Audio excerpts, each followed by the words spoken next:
Bonjour à tous, salutations chers frères et sœurs et bienvenue dans une nouvelle vidéo.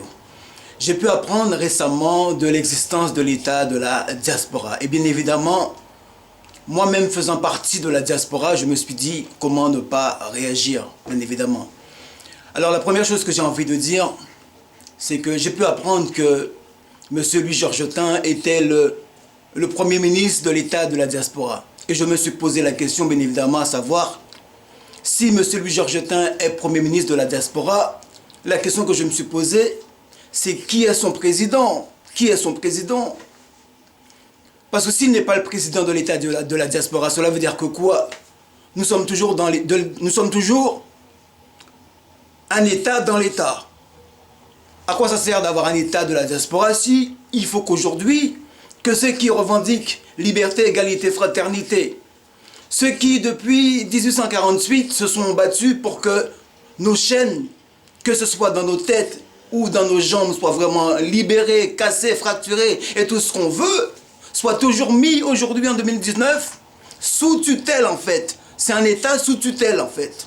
Non, moi j'ai envie de dire que si nous voulons vraiment être un État de la diaspora, revendiquons déjà le fait d'avoir de véritables élections. C'est ça la liberté, c'est ça la démocratie, c'est ça tout simplement la dignité de nos frères. Et si nous avons de vraies élections libres, cela veut dire et que nous ne soyons pas en fait un État mis sous tutelle de l'administration que vous savez, cela prouvera réellement que nos frères qui se sont émancipés en 1848 prouveront qu'ils sont issus d'une diaspora qui a créé un instrument capable d'élever la conscience et la dignité de leurs frères. Voilà, c'est le premier niveau d'analyse. Le deuxième niveau d'analyse, c'est que j'ai envie de dire, et comment ne pas dire, comme l'a relayé si bien le frère, comment parler de l'éventualité de la création d'un État de la diaspora si nous n'abordons pas la question centrale qui est l'esclavage.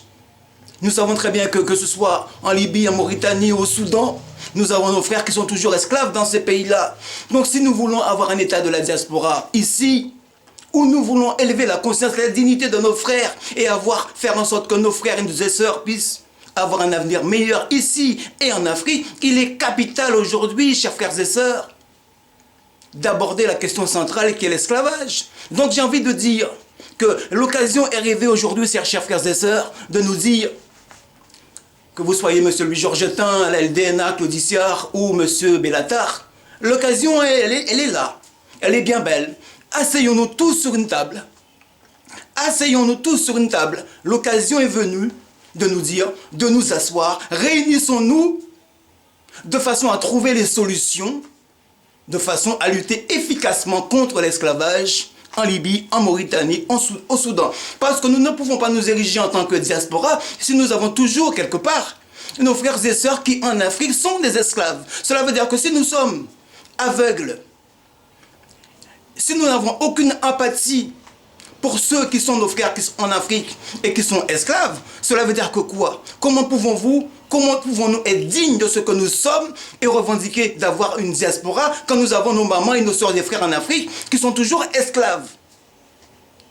Donc le sujet en fait de nous dire, de nous réunir autour d'une table pour avoir des solutions, trouver des solutions pour que nos frères soient libres en Afrique, pour moi c'est une question qui est capitale.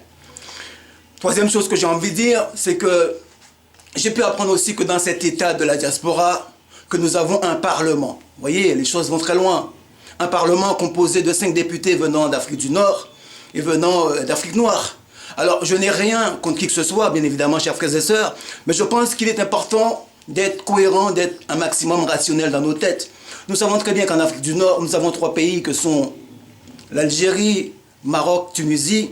Donc, j'ai pu apprendre qu'il y a 5 députés dans son Parlement. Donc, je pense qu'en toute objectivité, il serait plus juste d'avoir, non pas 5 députés, mais 3 députés. Algérie, Maroc, Tunisie. Et concernant l'Afrique noire, il serait tout à fait normal d'avoir, non pas 5 députés, mais entre 7 et 10. Pourquoi? Parce que nous savons très bien que la plupart des gens qui sont victimes de faits de racisme et de négrophobie, ce sont les Noirs. Et puis, deuxième argument plausible et cohérent, c'est de nous dire que l'Afrique, nous savons très bien le continent noir, en général, il est composé d'afro. Donc il est tout à fait normal que dans ce Parlement de cet État de la diaspora, que la plupart des députés soient des gens qui soient d'origine, qui soient noirs tout simplement. Et puis, ce que j'ai envie de dire aussi, pour conclure, c'est que nous savons très bien que la plupart des gens qui ici dans l'Hexagone se battent concrètement, réellement en fait, contre les faits de racisme, la négrophobie et tout ce qui s'ensuit, nous savons très bien qui sont ceux qui sillonnent la France partout, qui sont ceux qui se battent partout, qui sont ceux qui vont partout. Eh bien, sans parti pris, bien évidemment, ce que je vois, c'est la LDNA. Ce ne sont pas les autres qui passent leur temps dans le bureau assis et qui passent leur temps sur les médias et sur les plateaux de télévision qui luttent efficacement contre la négrophobie dans ce pays-là. Donc il est tout à fait normal en fait que si nous avons un État de la diaspora, que cela doit passer par les frères de la LDNA qui luttent efficacement pour la dignité tout simplement de nos mamans, de nos frères et sœurs, chers frères et sœurs. Il est tout à fait normal. Et je ne suis pas là pour dire que je prends parti pour la LDNA. Je suis là pour dire tout simplement qu'après 1848, depuis la soi-disant abolition de l'esclavage que nos frères, on leur a dit qu'ils étaient libres, on constate aujourd'hui, même jusqu'en 2019, que l'homme noir n'est toujours pas libre en fait. Ils font le maximum, toujours par un système où nous sommes en fait mis sous tutelle, de nous dire que nous allons créer un État de la diaspora où nous-mêmes, nous ne sommes même pas présidents, nous sommes des premiers ministres, c'est-à-dire que nous sommes sous tutelle. Décidons de par nous-mêmes ce que nous voulons pour nous-mêmes, pour notre propre peuple.